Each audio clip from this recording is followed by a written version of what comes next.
iri n'ijwi ry'Amerika.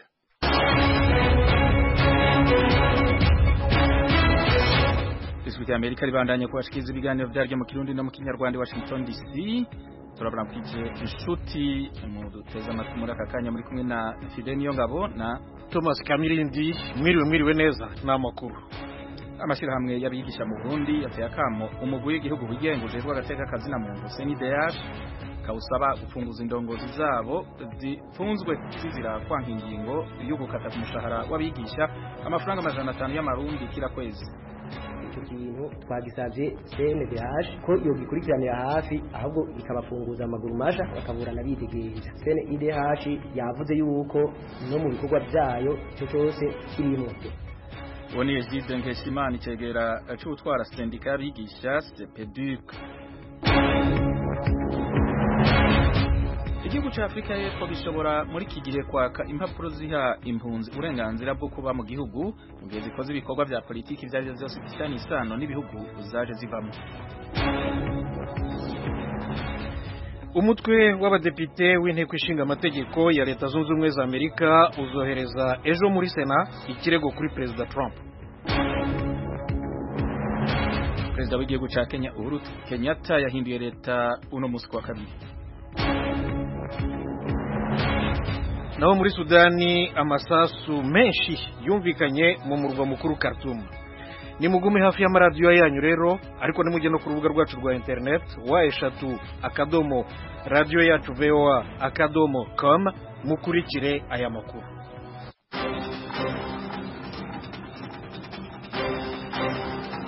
Idonido y'amakuru yo hirya no hino tubafitiye duhere kuyerekeye Afrika y'Epfo arico gihugu gishobora muri iki gihe kwaka impapuro z'impunzi uburenganzira bwo kuba mu gihugu mu gihe zikoze ibikorwa vya politiki vyari byose bifitanye isano n'ibihugu zaje zivamwo.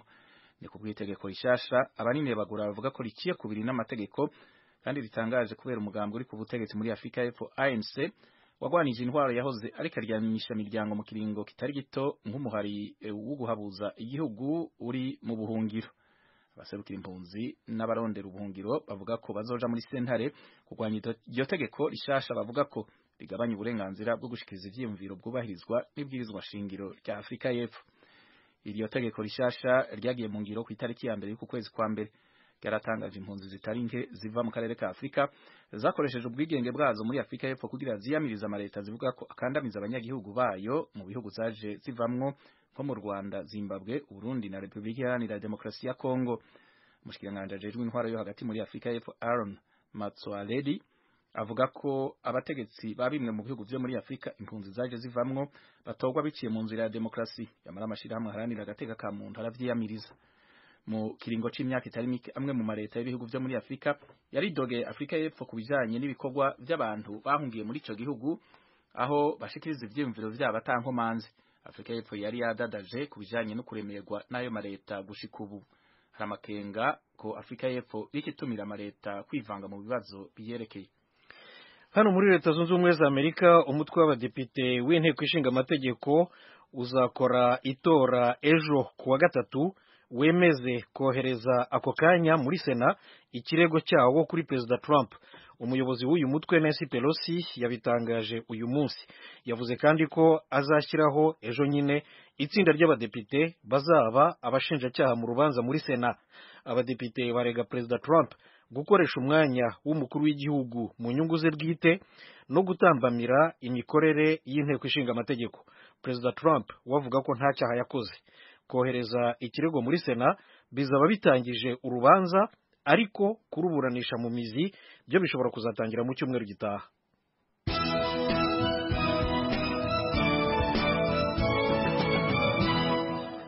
Naho muri Kenya perezida waho Uhuru Kenyatta yemeje Ukur Yatani mu mabanga y'umushikiranganje ajejwe ikigega no musi wa kabiri. Yatani ari umushikiranganje ajejwe ikigega by'agateganyo kuva mu kwezi kw'indwi k'umwaka urangiye w'2019. Perezida Kenyatta yatangaje imigambi yerekeye ubutunzi y'igihugu ca Kenya mu mezi ari imbere. Ukur Yatani asubiriye Henry Rotich yahagaritswe ko vyagirizo vy'uko yakoresheje naba amafaranga ya leta. Yamara Rotich arahakana ivyaha yagirizwa. Perezida wa Kenya Uhuru Kenyatta yahinduye kandi umushikiranganje ajejwe uburimyi, yagenye kandi abashikiranganje bajejwe amagara y'abantu n'amahinguriro. Ukuru Yatani yarabaye ambassadeur w'igihugu ca Kenya mu gihugu ca Autriche n'umuburamatari imbere y'uko agenwa kuba umushikiranganji w'akazi mu mwaka w'2018. Afise urupapuro rw'umutsindo rwo ku rwego rwa kaminuza ku bijanye n'ubutunzi n'imibano. Perezida Uhuru Kenyatta yemeye gushimikira ku butunzi mu gihugu mu mezi ari imbere kubera abanyagihugu bidoga ukubaho nabi muri iki gihe. Muri Sudani ikaritumu umurwa mukuru amasasu menshi yavuze mu bigo bibiri by'iperereza rya gisirikari hafi y'ikibuga cy'indege mpuzamahanga. Abasirikari barashe bigaragambya kubera amafaranga make y'imperekeza leta ibaha imaze kubasezerera. Ni ku rwego rushinzwe amaperereza n'umutekano rwa gisirikari rwabitangaje. Abanyamakuru bakorera ikaritumu babonye imodoka nyinshi zitwaye abasirikare bo mu bindi bigo bagiye gutabara, ariko ntibaratangaza niba hari abantu bapfuye. Ikibuga cy'indege cyafunzwe igihe cy'amasaha 5 kubera impamvu z'umutekano, cyongeye gufungurwa saa 2 y'ijoro ku isaha y'i Khartoum. Umuvugizi wa guverinoma ya Sudani yatangaje ko batanye. Minisitiri w'intebe Abdallah Hamdok yatangaje ko ibintu byasubiye mu buryo.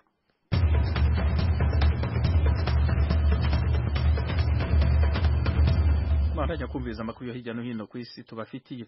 Chancelier w'igihugu cy'Ubudagi Angela Merkel yatumiye ibihugu by'ibihangange ku isi mu nama mu gisagara ca Berlin izoba ku munsi w'Imana kugira baganire ku twigoro two gufasha gutuma amahoro agaruka muri Libya.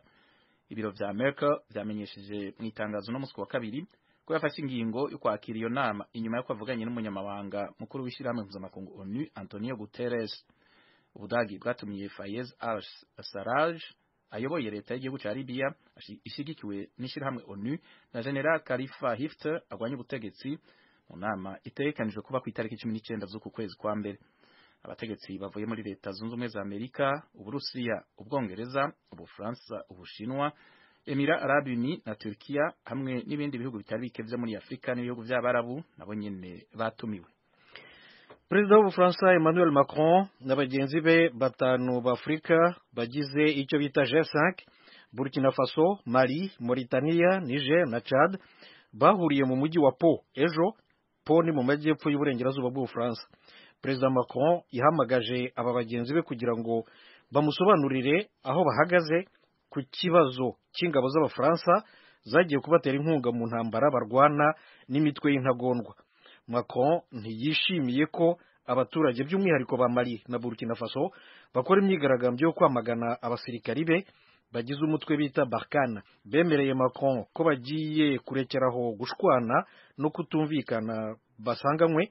Bamubwiye ko bakeneye Ubufaransa kandi ko bifuza ko n'andi mahanga nayo aza kubafasha. Emmanuel Macron yatangaje ko agiye kohereza abandi basirikare 220 b'inyongera muri Barkhane isanzwe ifite abasirikari 4,500. Yavuze kandi ko azakora uko ashoboye kose kugira ngo yumvishe Perezida Trump wa Leta Zunze Ubumwe za Amerika umugambi wo kubakurayo. Umutwe Barkhane umaze imyaka 6 muri biriya bihugu bitanu byakoronijwe n'Ubufaransa. Abasirikari b'Abafaransa bamaze kuhapfira ni 41.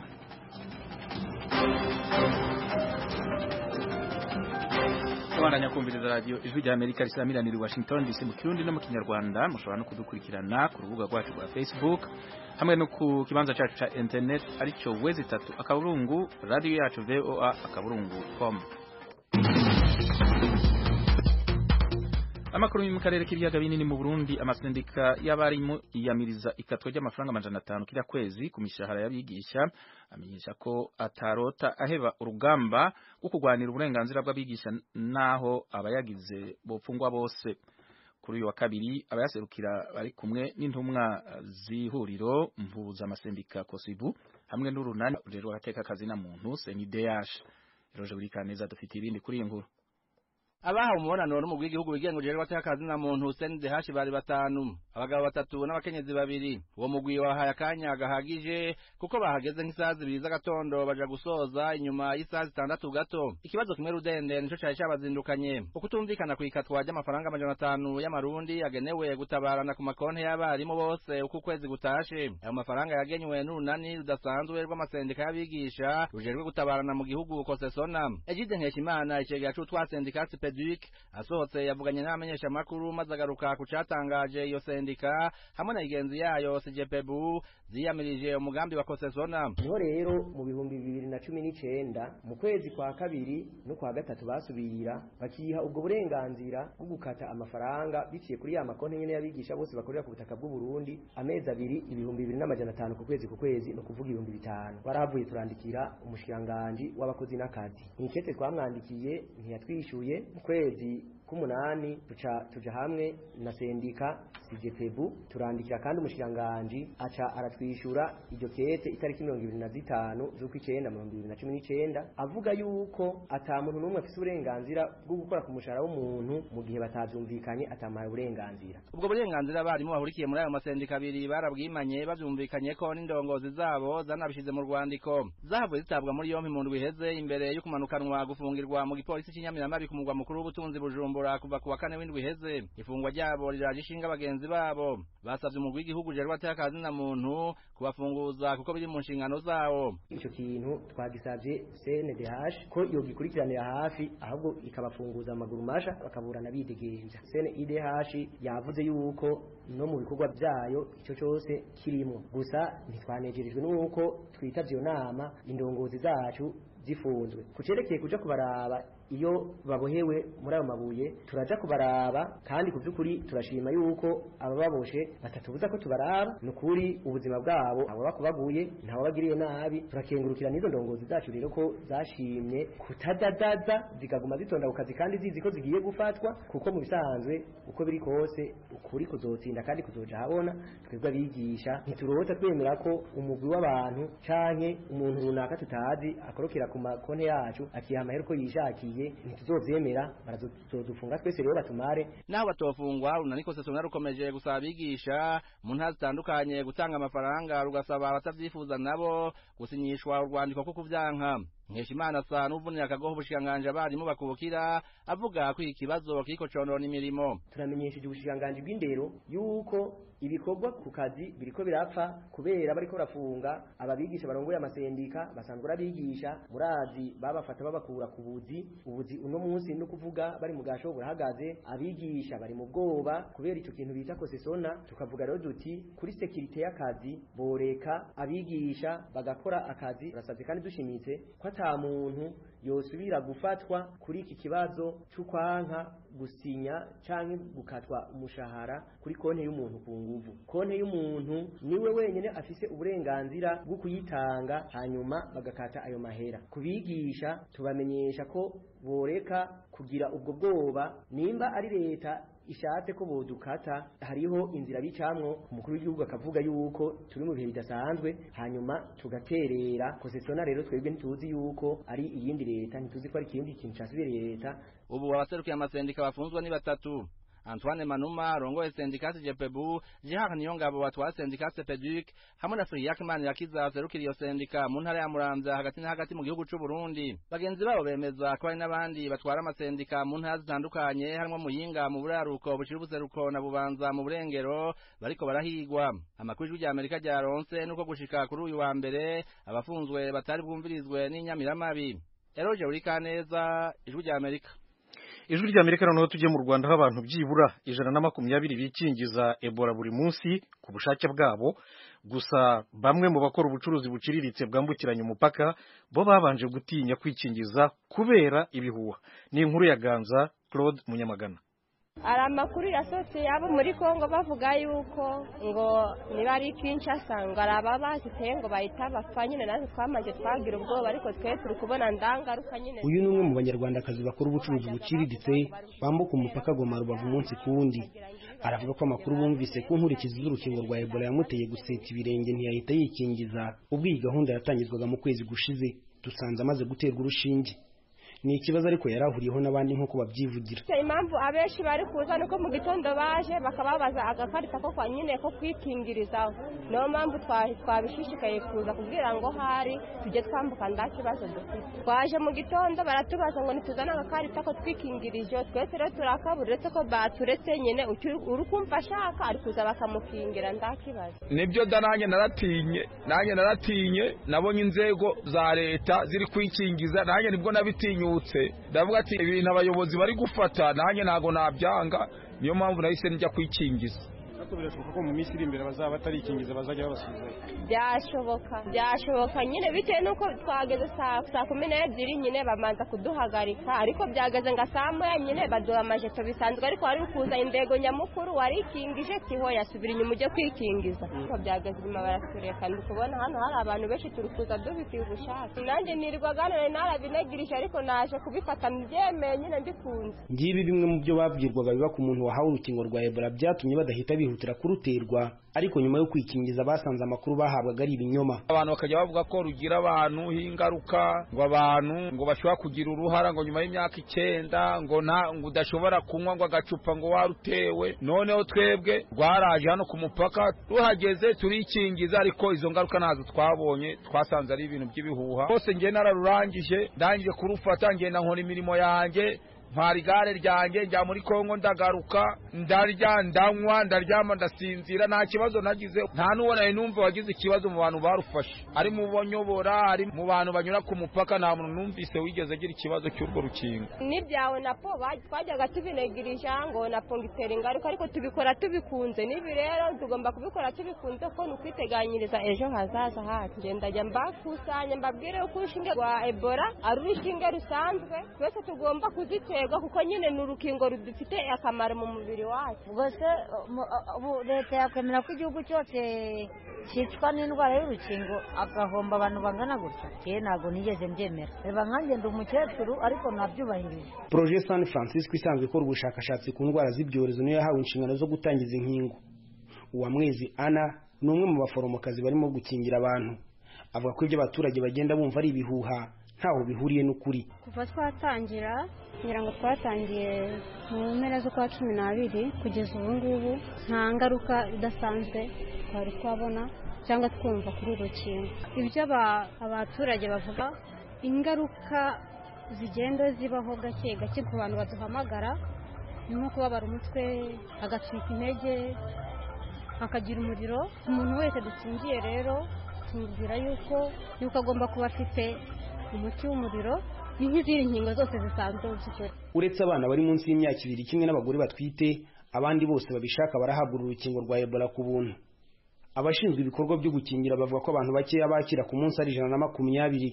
Buri muntu ahabwa inkingo 2 zitangwa mu byiciro 2. Iyo umaze guhabwa urukingo rwa mbere uhabwa urundi nyuma y'amezi 2. Uru rukingo rwa Ebola rurimo gutangwa rwakozwe na kompanyi y'Abanyamerika Johnson & Johnson ikora imiti. Bivuga ko rwakorewe igerageza ku bantu 6,000 ndetse ko rwagaragaje kugira ubuziranenge buhebuje. Abantu b'i Demokarasi ya Kongo hazakingirwa bagera ku 500 biganjemo mu duce twa Beni na Butembo hagaragaye iki cyorezo, nabo mu mujyi wa Goma bakora ubucuruzi bwambukiranya imipaka mu rwego rwo kwirinda ikwirakwira ry'iki cyorezo. Gutanga uru rukingo birakorerwa kuri bimwe mu bigo nderabuzima no ku mipaka mu turere twa Rubavu na Rusizi, kimwe n'ahandi hatoranyijwe mu gushyira mu bikorwa iyi gahunda. Claude Ganza, Munyamagana, mu burengerazuba bw'u Rwanda, ku bwa Radio y'Amerika. Urakoze Claude Munyamagana kuri iyo nkuru.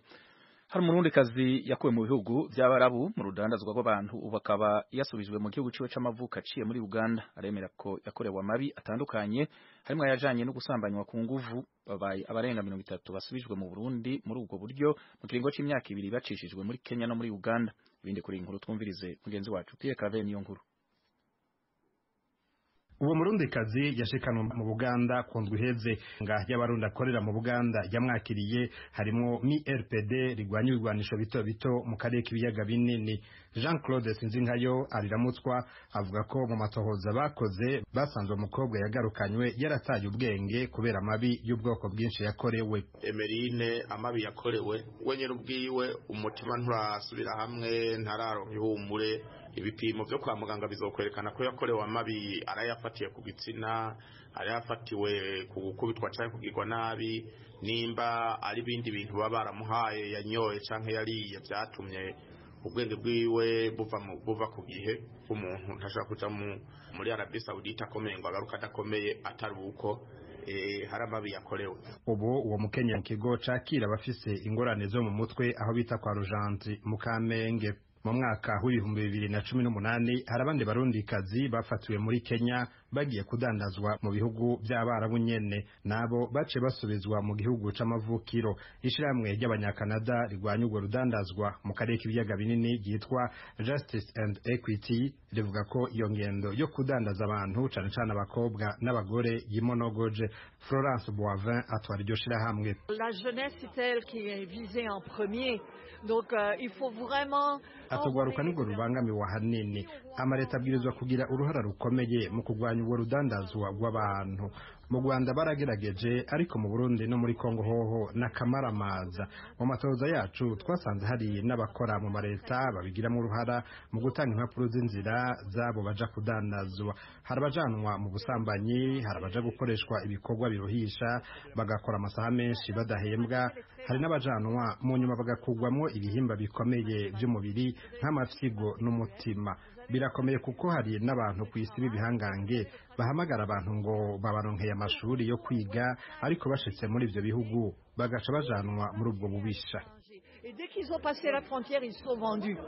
Ku mwaka uheze igipolisi c'u Burundi cavumbuye hagati mu gisagara ca Bujumbura ahacishwa bene abo bantu bajanwa mu rudandazwa rw'abantu nk'uko byashikirijwe n'umuvugizi w'igipolisi Pierre Nkurikiye. Igipolisi caciye kihafatira abantu babiri b'abagore bagomba kuja kudandazwa, gica kirahafata n'izindi mpapuro z'inzira 27 zishasha kandi z'ukuri hamwe n'impapuro 30 zo kwa muganga abagomba gufata ingendo zo mu bindi bihugu barondera bita carte jaune. Muri izo zibiri nizo zayizukuri kirafata kandi n'imashini nyabwonko iryo vuriro rikoresha mu gukorera ivyo bintu abo bantu. Amashami akunze gufasha bene abo bakenyezi gusubizwa iwabo iyo bafatiwe mu Buganda canke muri Kenya, bahanura abavyeyi gucungera neza abana babo cane cane b'abakobwa. Litera kamo abo bakobwa nabo kuhagabira amareta nayo agafata iya mbere mu kugwanya urwo rudandazwa.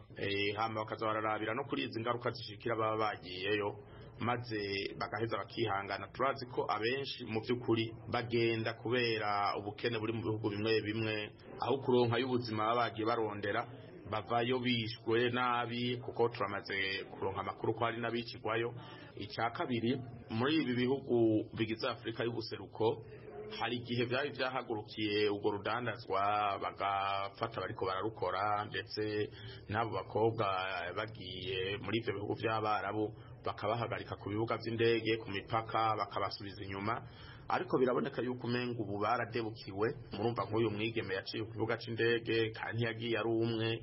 Rero twasaba yuko by'ukuri bosubira bagahaguruka bakagwanya urwo rudandazwa rw'abantu, hanyuma kandi bagashiraho n'ingingo zihana zikongera zigahasha abari inyuma y'urwo rudandazwa bose, kuko ni icaha gihanwa n'amategeko mpuzamakungu. Icegeranyo giheruka gusorwa n'igipolisi c'u Burundi cerekana ko kuva mu mwaka w'2015 abantu barenga 4,000 bamaze kujanwa muri urwo rudandazwa rw'abantu. Mu bakekwa gukora urwo rudandazwa harimo amashami mpuzamakungu, bamwe mu bakora muri leta n'abandi. Pierre Claver Nkuru, Kigali, kubw'Ijwi ry'Amerika. Tugumi Kigali duhamagare Assumpta Kaboyi atubwire amakuru y'umuryango wa Augustin Niyitegeka uvuga ko uyu mugabo amaze ibyumweru 2 aburiwe irengero. Niyitegeka Augustin ni umuyobozi w'ishyaka riharanira demokarasi NDP ritanditse mu mategeko. Assumpta. Bwana Niyitegeka Augustin uyobora ishyaka NDP ritaremerwa mu Rwanda, umuryango uvuga ko umaze ibyumweru 2 waramubuze. Mufasha we Madame Ishimwe Emeline yabwira Ijwi ry'Amerika ko kuva yabura umugabo we tariki ya 2 z'ukwezi kwa mbere uyu mwaka wa 2020 yagerageje gushakisha mu nzego zinyuranye, ariko kugeza ubu tangaza ko nta makuru aramenya yerekeranye n'umugabo we. Nabuze umugabo wanjye ku itariki ya 1 z'ukwezi kwa mbere 2020. Namubuze ubwo yaravuye i Burundi, yamvugishije ambwira ko ageze ku mupaka, namajije guteresha i Burundi yasigaje guteza mu Rwanda. Guhera icyo gihe nahise kumuburira irengero, twavuganye ari 5:18, 5:34 yahise kava ku murongo. Kugeza n'uyu munsi ntabwo turamubona. Nagiye muri immigration ariko ntacyo byatanze, njya muri RIB bahora bambwira ko ngo immigration ngo nta gisubizo irabahereza, ngo nimba ngo yarambutse ngo bo bumva ko ategeze agera mu Rwanda niko bumva. Ntabwo utekereza wenda ko wamugana ushobora kubushakira mu Rwanda atarahageze, ashobora kuba kiri i Burundi kuko yavagayo nyine? Hoya, amakuru ndayafite. mfite ripoti kuko nabaje kuri immigration y'u Burundi bambwira ko yatambutse saa 5:30 bambwiye ko yatambutse kuri immigration yabateje kashe ubwo rero yaba yaraje mu Rwanda niho yaburiye.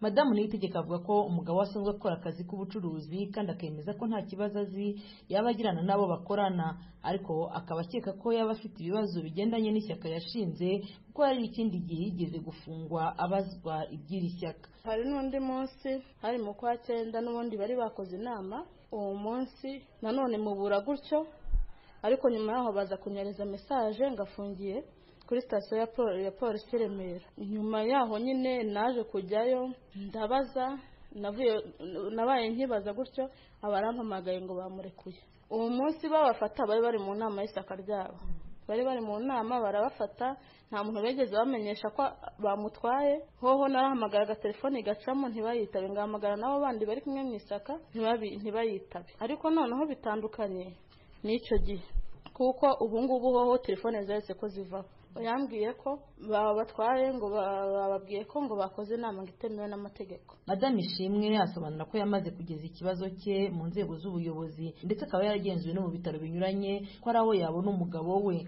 Kugeza ubu akaba nta gisubizo na kimwe arabona.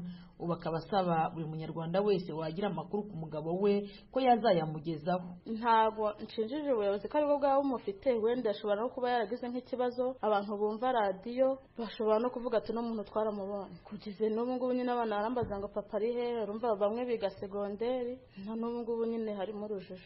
Nanone ntago naba nicaranye amahoro kuko urumva nsinzi aho umugabo wanjye ari, kize se ko ari muzima se, sinzi ikibazo yagize, kandi rwose nicyo nabasaba nkamwe mukankorera ubuvugizi mukabimenyekanisha hose wenda tukareba ko twamubona. Umuvugizi w'ubugenzacyaha mu Rwanda Madamu Muhoza Marie Michel yabwira Ijwi ry'Amerika ko umuryango wa Niyitegeka watanze ikirego tariki ya 2 z'ukwezi kwa 2 uyu mwaka, ariko asobanura ko urwego abereye umuvugizi rwahise rutangira iperereza. Uyu muvugizi wari batangaza ko iperereza rikorwa mu ibanga ko kugeza ubu ntacyo yatangaza. Bwana Augustin Niyitegeka yamenyekanye guhera mu kwezi kwa 9 ubwo yakoreshaga inteko rusange ya mbere y'ishyaka rye, kugeza ubu taremerwa. Ishyaka yavugaga ko rije gukora iby'indi mitwe ya politike iba mu Rwanda itabashije gukora.